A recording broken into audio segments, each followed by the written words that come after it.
आवाज आ रही है मेरी?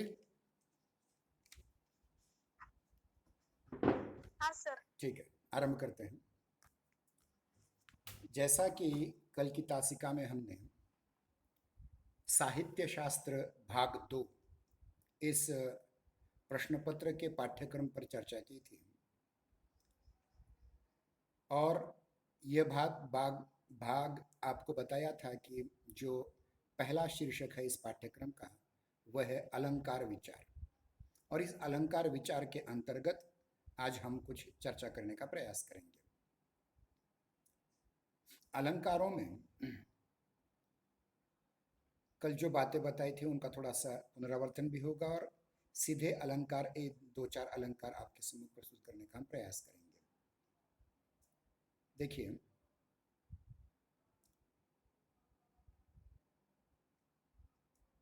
अलंकार शब्द का अर्थ होता है अलमकार। इसमें दो शब्द है, अलम और कार। कार में भी क्री धातु है जिसका आंग प्रत्यय करके कार शब्द निर्माण होता है।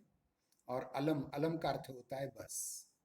बस मतलब इससे ज्यादा नहीं, अर्थात साहित्य में जो सौंदर्य तत्व आता है वह ज्यादा नहीं चाहिए, जितना आवश्यक है उतना, उसी को अलंकार कहते हैं। और इन अलंकारों का अध्ययन करते समय जो महत्वपूर्ण अलंकार हैं उन पर भी चर्चा आज हम करने का प्रयास करेंगे। देखिए, एक बार फिर से अलंकार का पाठ्यक्रम मैं आपके सम्मुख रखूंगा, उसके उपरांत आगे चलेंगे।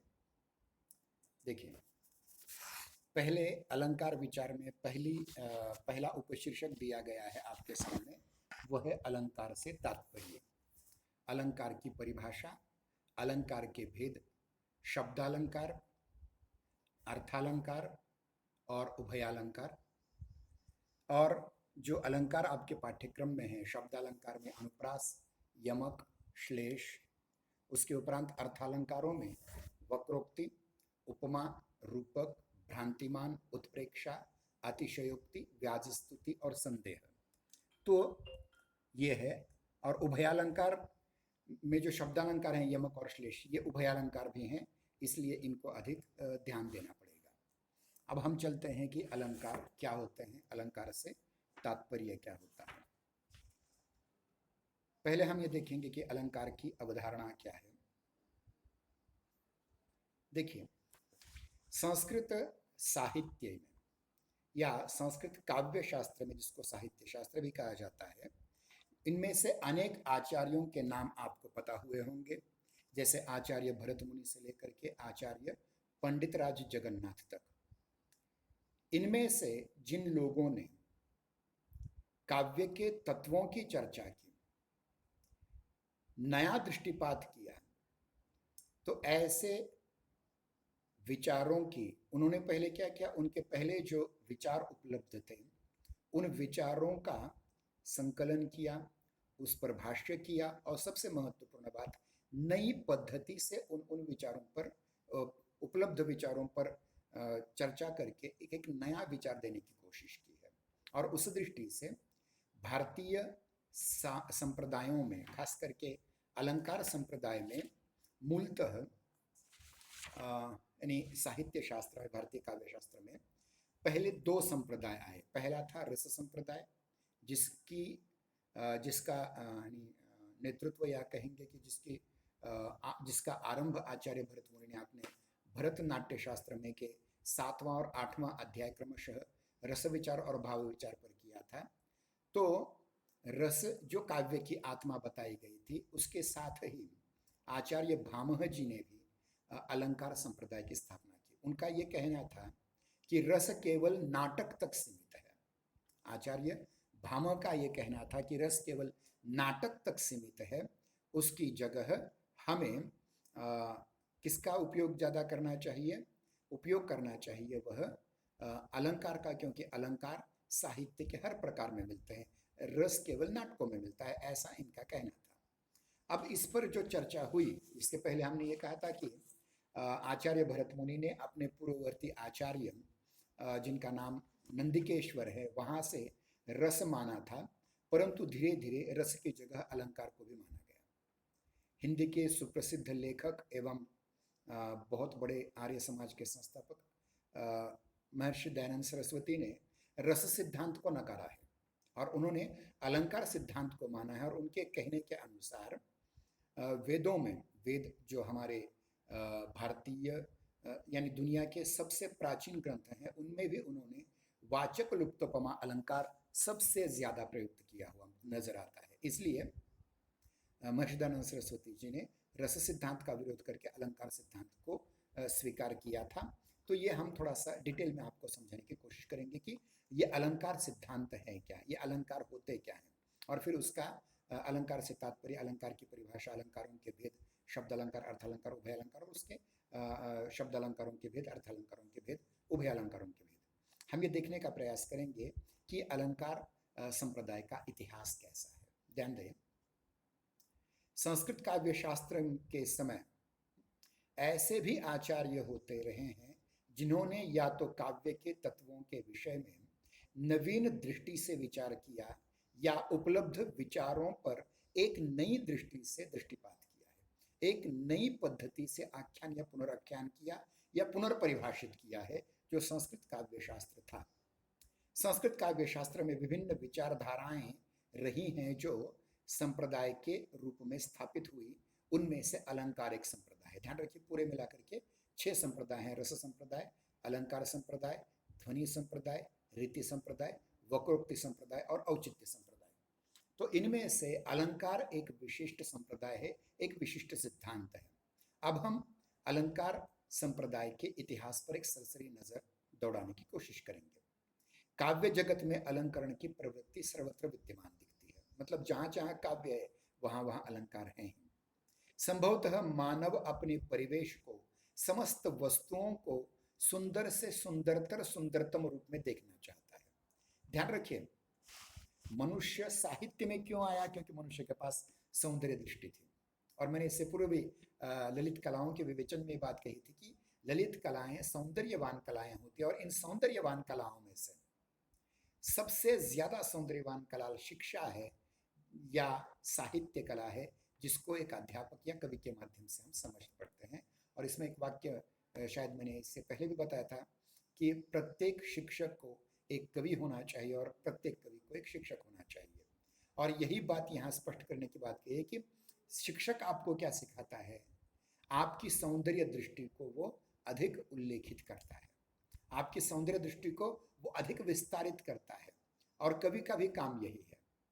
इसलिए अंग्रेजी के एक प्रसिद्ध लेखक ने कहा था, every teacher must be A poet and every poet must be a teacher. इस बात को आपको समझना पड़ेगा। और अलंकार क्या है? सौंदर्य है। सौंदर्यम ग्राह्यम अलंकारात, ये आचार्य वामन ने एक बहुत महत्वपूर्ण बात कही है कि काव्य का सौंदर्य कहीं से ग्रहण करना है तो आपको अलंकारों से ग्रहण करना पड़ेगा, क्योंकि काव्य में सौंदर्य आएगा केवल अलंकारों के माध्यम से। इसी प्रवृत्ति ने अलंकरण प्रसादन उपकरण को जन्म दिया है। मतलब जो मनुष्य की सौंदर्य दृष्टि है, मनुष्य जो फिलॉसफी जो अंग्रेजी शब्द है, वह भी, सॉफी का मतलब होता है सौंदर्य, फिलॉसफी यानी सौंदर्य के प्रति आकर्षण। हर मनुष्य अपने काल में, चाहे वो आदिम अवस्था का व्यक्ति हो या फिर अत्याधुनिक युग का व्यक्ति क्यों ना हो, वह सौंदर्य की लालसा रखने वाला होता है, सौंदर्य बोध की लालसा रखने वाला होता है। और सबसे महत्वपूर्ण बात, वह सौंदर्य दृष्टि लिए रहता है। और इसी सौंदर्य दृष्टि को, इसी प्रवृत्ति को अलंकरण प्रसाधन उपकरणों को जन्म दिया। मतलब जितने भी अलंकार के प्रसाधन हैं, जितने भी, मतलब स्त्रियां जो सौंदर्य के अलंकार परिधान करती है, जो बिंदी लगाती हैं, जो कुमकुम लगाती हैं, जो कान के बाले पहनती है, जो नाक की नथनी पहनती है, जो गले में अलग अलग प्रकार के अलंकार पहनती है, ये अलंकार हैं, ये भूषण है। देखिए, इसके पहले भी मैंने आचार्य केशवदास के दोहे का उल्लेख किया था।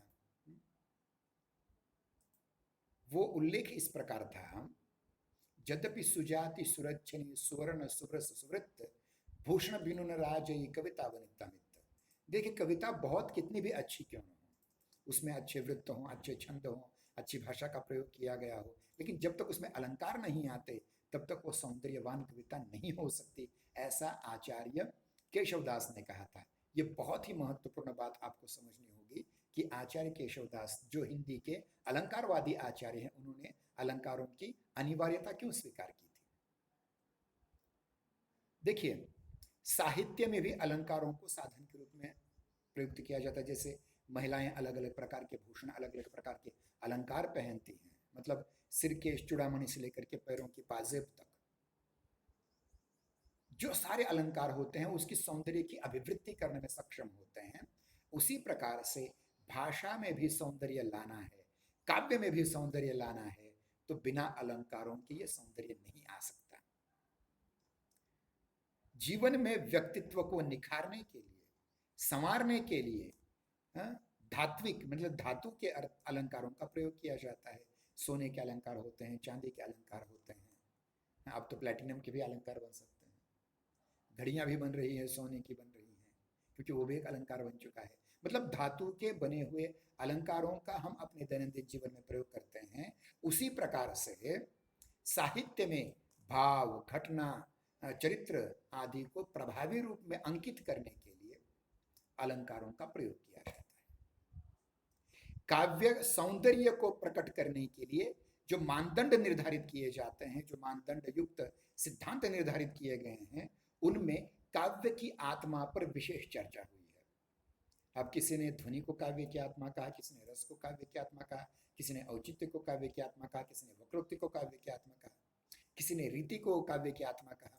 उसी प्रकार से अलंकारवादियों ने काव्य की आत्मा के रूप में अलंकारों को स्वीकार किया है। और इसी कारण अलग अलग संप्रदाय बने, रस संप्रदाय, अलंकार संप्रदाय, वक्रोक्ति संप्रदाय, ध्वनि संप्रदाय, रीति संप्रदाय, औचित्य संप्रदाय। अलंकारों का प्रयोग केवल नाटकों में नहीं होता रस की तरह, वह गद्य पद्य में भी होता है। इसके अलावा अलंकार सिद्धांत सबसे प्राचीन है, रस सिद्धांत से भी पहला है। जैसा कि मैंने अभी भी महर्षि दयानंद सरस्वती जी के उल्लेख करके कहा था कि उन्होंने रस सिद्धांत को पूरी तरह से नकार दिया है और उसके स्थान पर उन्होंने वेदों में भी वाचक लुप्तोपमा अलंकार का सबसे ज्यादा प्रयोग होने से उन्होंने अलंकार संप्रदाय को वेद के समकक्ष कहा है। मतलब जब से वेद हैं तब से अलंकार संप्रदाय है, ऐसा कहा है। अलंकारों का प्रयोग काव्य में या साहित्य में अलंकारों का प्रयोग अतिशय प्राचीन और उसका सिद्धांत भी बहुत प्राचीनतम है। काव्य धारा का पर्याय अलंकार शास्त्र मानने वाले बहुत से विद्वान हुए हैं। ध्यान दें, काव्य और अलंकार एक दूसरे के पर्यायवाची शब्द बना दिए गए हैं। जैसे उदाहरण के रूप में आचार्य भामह ने जो ग्रंथ लिखा उसका नाम काव्यालंकार, वामन ने जो ग्रंथ लिखा उसका नाम है काव्यालंकार सूत्रवृत्ति, रुद्र का एक ग्रंथ का नाम भी काव्यालंकार है। इसलिए अलंकारों का बहुत महत्व है। आचार्य वामन ने तो काव्यात्मा, आचार्य वामन से जिन्होंने रीति संप्रदाय का आरंभ किया, प्रवर्तन किया, उनके काल से काव्य की आत्मा कौन सी है इस पर विचार विमर्श आरंभ हुआ था। परंतु अलंकार का प्रयोग उससे भी पहले था। मतलब आचार्य वामन, आचार्य भरत मुनि, आचार्य नंदिकेश्वर, इनसे भी पूर्व अलंकारों का प्रयोग होता था। किसी ने भी प्रत्यक्ष रूप में अलंकार को काव्यात्मा का स्थान नहीं दिया है, परंतु एक विधायक तत्व, काव्य के एक विधायक तत्व के रूप में अलंकार को सभी लोग स्वीकारते हैं।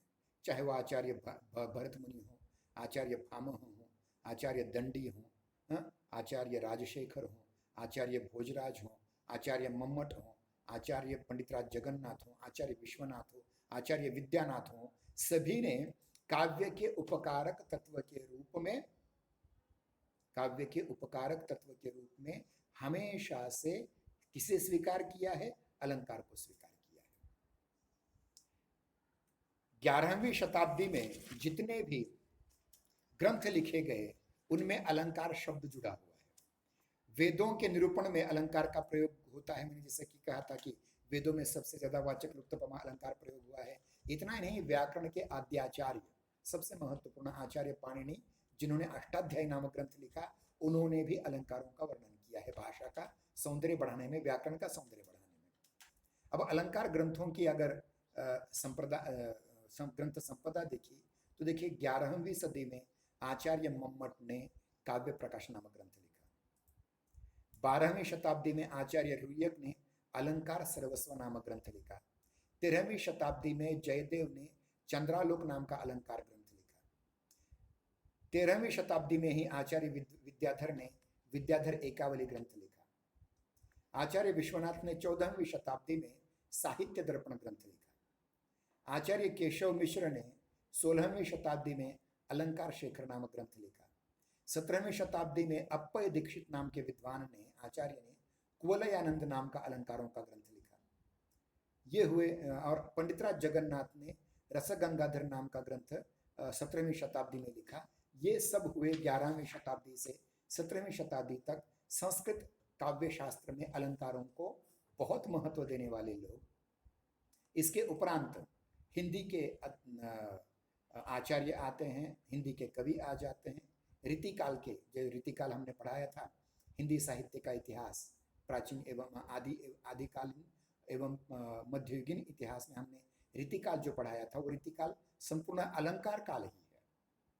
और इसमें आचार्य केशव ने कवि प्रिया लिखा जो 17वीं शताब्दी में। जसवंत सिंह ने भाषा भूषण नाम का ग्रंथ लिखा जो 17वीं शताब्दी में है। चिंतामणि ने कवि कुल कल्पतरु नाम का ग्रंथ लिखा जो 17वीं शताब्दी में है। मतिराम ने भी ललित कुवलय नाम का ग्रंथ लिखा जो 17वीं शताब्दी में है। भूषण ने शिवराज भूषण ग्रंथ लिखा जो 17वीं शताब्दी में है। अगर आप शिवराज भूषण पुस्तक देखेंगे तो उसमें कवि भूषण ने छत्रपति शिवाजी महाराज का वर्णन एक एक अलंकार को एक एक अलग छप्पई की रचना के माध्यम से किया है। जैसे वाचक लुप्तोपमा अलंकार हो या फिर मालोपमा अलंकार। मालोपमा अलंकार का उनका बहुत प्रसिद्ध उदाहरण मैंने दिया था आपको। इंद्रजिमी जंब पर वाड़वसु अंब पर रावण स्तंभ पर रघुकुल राज है। पवन बारी बाह पर शंभुरति नाह पर ज्यों सहस्त्र बाह पर राम द्विज राज है। दावा द्रुम दंड पर चिता मृग झंड पर भूषण वितुंड पर जैसे मृगराज है। तेजतम अंश पर कान्ह जिमी कंस पर त्यों मिले वंश पर शेर शिवराज है। अब इसमें शिवाजी को केवल एक उपमा नहीं दी गई, उपमाओं की मालिका लगा दी है, इसलिए इसमें यहाँ मालोपमा अलंकार है। उसी प्रकार हम देखते हैं कि भिखारी दास ने 18वीं शताब्दी में काव्य निर्णय नामक ग्रंथ लिखा जिसमें अलंकारों का वर्णन किया हुआ है। पद्माकर का भी उल्लेख हमने किया था पद्माभरण के रूप में, जगत विनोद और पद्माभरण। पद्माभरण में 19वीं शताब्दी में पद्माकर ने अलंकारों का वर्णन किया हुआ है। मुरारी दिन ने जसवंत जसोभूषण नामक ग्रंथ में 19वीं शताब्दी में जो लिखा उसमें भी अलंकारों का वर्णन किया है। जगन्नाथ प्रसाद जी ने काव्य प्रभाकर 20वीं शताब्दी में ग्रंथ लिखा, उसमें भी अलंकारों का वर्णन है। आचार्य भगवान दीन ने अलंकार मंजूषा नाम का ग्रंथ लिखा 20वीं शताब्दी में, उसमें भी अलंकारों का वर्णन है। और सबसे महत्वपूर्ण 20वीं सदी का जो अंतिम ग्रंथ है अलंकारों का जो हिंदी में लिखा गया वह है रामदयीन मिश्र द्वारा लिखित काव्य दर्पण।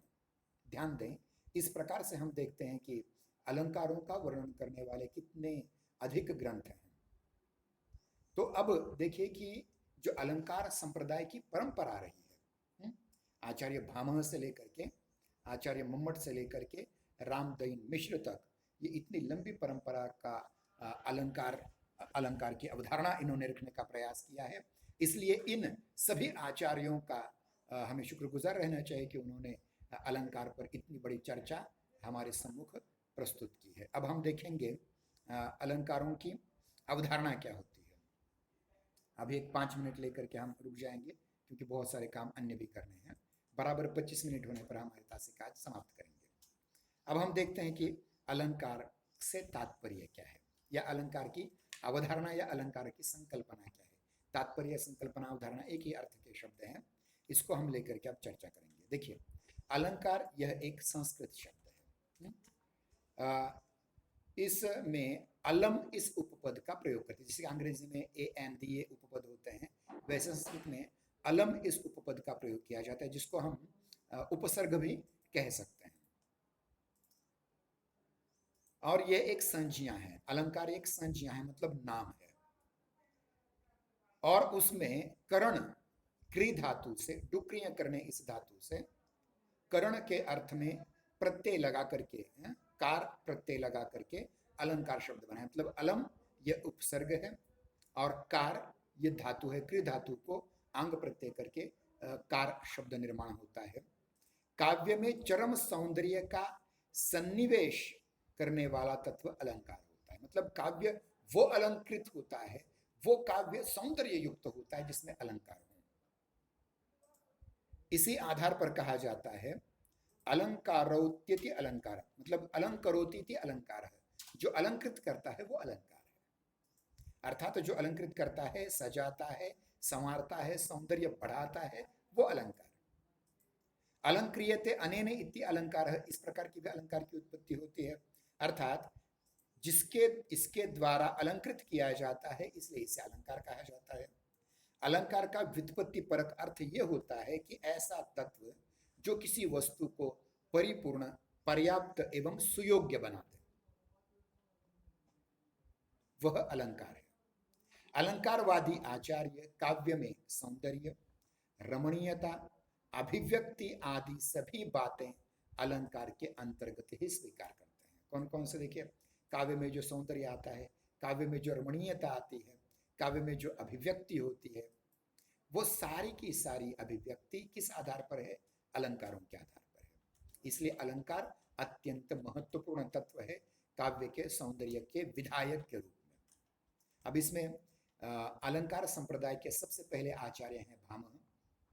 आचार्य भामह अलंकार संप्रदाय के प्रवर्तक हैं और उन्होंने अपने ग्रंथ काव्यालंकार में, ध्यान दें, ग्रंथ का नाम क्या है? काव्यालंकार। काव्यालंकार में उन्होंने काव्य की परिभाषा देते हुए लिखा है शब्दार्थौ सहितौ काव्यम। और इसी आधार पर अलंकार के दो भाग, दो प्रकार, शाब्दिक अलंकार और आर्थिक अलंकार, शब्द अलंकार और अर्थ अलंकार, यहां प्रकट किया जाता है। तो काव्यालंकार में आचार्य भामह ने, काव्यालंकार में आचार्य भामह ने जो सूत्र लिखा है शब्दार्थो सहितौ काव्यम, ये कहकर उन्होंने शब्द और अर्थ को की वक्रोक्ति युक्त वाणी को अलंकार कहा है। मतलब अलंकार की निर्मिति वक्रोक्ति में होती है। वक्रोक्ति सिद्धांत जो बाद में आचार्य राजानक जयानक ने जिसका राजानक कुंतक ने जिसका उल्लेख किया था कि किसी भी बात को थोड़ा वक्र कर कर कहना, टेढ़ा कर करके कहना, बंकिम करके कहना, ये अलंकार की जननी है। अलंकार तभी पैदा होते हैं जब सीधी सादी बात को थोड़ा सा वक्र बना करके, टेढ़ा बना करके, तिरछा बना करके, बंकिम बना करके कहा जाए, तो वह वक्रोक्ति कहलाती है और यही वक्रोक्ति अलंकार की माता है। शब्दालंकार, अर्थालंकार और उभयालंकार, ये अलंकारों के भेद होते हैं। इतना ही नहीं, कांतमपि निर्भूषम न विभाति वनिता मुखम कह करके बिना अलंकारों के नारी सुंदर नहीं दिख सकती, सुंदर नहीं लगती। बिना अलंकारों के, उसी प्रकार से बिना अलंकारों के काव्य भी सौंदर्यवान नहीं होता। इस प्रकार से आचार्य भामह ने कहा है। इसका अनुवाद आगे चल करके आचार्य केशवदास ने किया था, जिसका मैं फिर से उल्लेख करता हूं। यद्यपि सुजाति सुलक्षणी सुवर्ण सुब्रस सुवृत्त भूषण बिनुन विराजे कविता वनिता मित्त, ये बहुत महत्वपूर्ण है। अलंकार संप्रदाय के दूसरे आचार्य हैं आचार्य दंडी, जिन्होंने एक महत्वपूर्ण ग्रंथ लिखा काव्यादर्श। काव्यादर्श ग्रंथ में आचार्य दंडी लिखते हैं काव्य शोभाकारान धर्मान अलंकारान प्रचक्षते। कितनी बड़ी बात है, देखिए, काव्य के शोभाकारक धर्मों को हम अलंकार कहते हैं, हम उसका विवेचन करते हैं। यानी अलंकार का धर्म काव्य की शोभा की वृद्धि करना है। यह स्पष्ट करते हुए उन्होंने कहा है कि काव्य शोभाकारान धर्मान अलंकारान प्रचक्षते। उनका दृष्टिकोण अत्यंत व्यापक है। वे काव्य निर्माण में जितने भी तत्व होते हैं उन सभी को अलंकारों के अंतर्गत रखते हैं। हाँ, ये कभी कभी अतिव्याप्ति दोष से भी युक्त हो सकता है, परंतु सबसे महत्वपूर्ण बात यह है कि अलंकारों को उन्होंने काव्य की सौंदर्य वृद्धि करने वाले तत्वों को, चाहे वो तत्व कोई भी हो, उन सबको अलंकारों के अंतर्गत रखाने की कोशिश की है। फिर आचार्य वामन का क्रम आता है। आचार्य वामन जिन्होंने काव्यालंकार सूत्र वृत्ति नामक ग्रंथ लिखा, वो सौंदर्य को ही अलंकार मानते हैं। वे क्या कहते, देखिए, काव्यस्य शोभाकारकाः धर्माः गुणाः तद्दीद अलंकाराः हेत्वस्तव अलंकाराः। अर्थात काव्य की शोभा कारक धर्मों को गुण कहते हैं और इन्हीं के अतिशय बात के लिए, मतलब गुण जब अतिशय हो जाते हैं तो अलंकार होते हैं। काव्यस्य शोभा कारकाः धर्माः गुणाः तद्विष्य अतिशय हेत्वस्तु अलंकाराः। उन्होंने एक और अलंकारों को काव्य की ग्राह्यता सिद्ध की, मतलब अलंकार से, और दूसरी ओर काव्य का अंतिम धर्म अलंकार माना है। पहला धर्म गुण है और गुणों का रूपांतर, जैसे भावों का रूपांतर रस में हो जाता है, उसी प्रकार गुणों का रूपांतरण बाद में अलंकारों में हो जाता है। जिस प्रकार वक्रोक्ति अलंकारों का निर्माण करती है, उसी प्रकार गुणों से अलंकार निर्माण होते हैं। इस प्रकार से यहाँ प्रकट करने की कोशिश की है। आज हमारा यहाँ समय समाप्त हो रहा है। हम अगली तासिका में, कल की तासिका में आगे चल करके आचार्य रुद्रट, आचार्य माहिम भट्ट, आचार्य मम्मट, आचार्य केशवदास, आचार्य जयदेव आदि ने जो अलंकारों के बारे में उस अलंकारों की अवधारणा को और अधिक स्पष्ट करने का प्रयास किया है, उस पर विचार करेंगे। तब तक के लिए जय हिंद, जय नागरिक, धन्यवाद।